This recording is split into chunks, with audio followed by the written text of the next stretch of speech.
The 2023 International Tokyo Toy Show, one of the largest toy trade fairs in the world, opened Thursday in the Japanese capital city of Tokyo.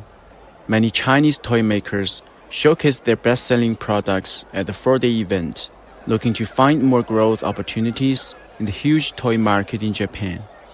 正式进军日本市场的话，应该是在2018年，在18年开始展开，到19年的话是呈现一个比较快速增长的一个趋势。最大的挑战就是真的是实在是太卷了，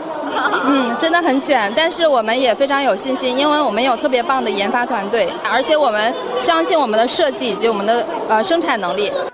这次的话，就是因为是我们第一次参加日本的展会嘛，所以我们这次参展的话，主要的目的也是为了推广一下我们的品牌。